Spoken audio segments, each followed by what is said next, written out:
రాష్ట్రంలో అధికారం కోల్పోయిన తర్వాత కేటీఆర్ మతిభ్రమించి మాట్లాడుతున్నాడు. ఒక గౌరవ ముఖ్యమంత్రిని నోటికి వచ్చినట్టుగా మాట్లాడుతున్నటువంటి కేటీఆర్ నోరు జాగ్రత్త అదుపులో పెట్టుకొని మాట్లాడు. గత 10 ఏళ్లుగా ధనిక రాష్ట్రంలో సుమారు 39 మంది ఎమ్మెల్యేలను మీ పార్టీలో చేర్చుకున్న లుచ్చాలు మీరు. గత 10 ఏళ్లుగా 3 ఎంపీలు 10 మంది ఎమ్మెల్సీలను మీ పార్టీలో చేర్చుకున్న లుచ్చా ఎవరు?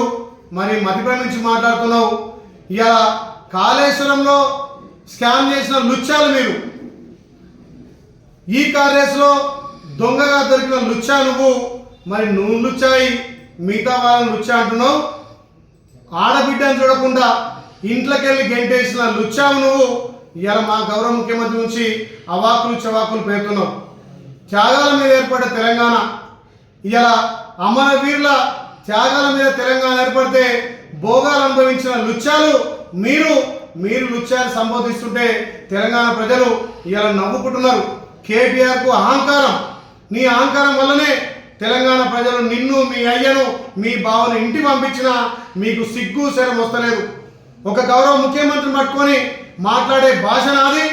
మా ముఖ్యమంత్రి ప్రజాపాలన చేసి ప్రజలకు ఫలాలు అందిస్తుంటే ఓర్వలేక లుచ్చా మాటలు మాట్లాడినటువంటి లుచ్చా నువ్వు.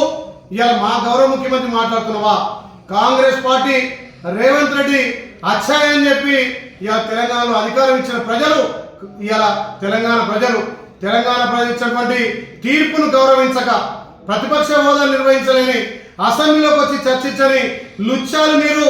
మమ్మల్ని మీరు అనేది ఒక్కసారి మాట్లాడేటప్పుడు నోరు అదుపులో మాట్లాడుకో. లుచ్చా పనులు చేసింది మీరు.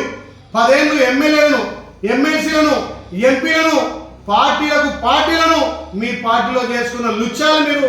మీరా మాట్లాడేది మా గౌరవ ముఖ్యమంత్రి. తస్మాత్ జాగ్రత్త కేటీఆర్.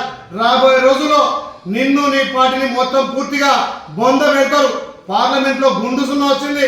అసెంబ్లీ 2-2 కాంగ్రెస్ గెలిచింది. మొన్న సర్పంచులు 70% కాంగ్రెస్ గెలిపించింది. రేపు మున్సిపాలిటీలో కూడా కాంగ్రెస్ జెండా ఎగరబోతుంది. దీన్ని చూసి ఓర్వలేక లుచ్చా మాటలు మాట్లాడుతున్నావు కేటీఆర్. తస్మాత్ జాగ్రత్త, నోరు అదుపులో పెట్టి మాట్లాడాలని చెప్పి మీకు హితం చెప్తున్నా.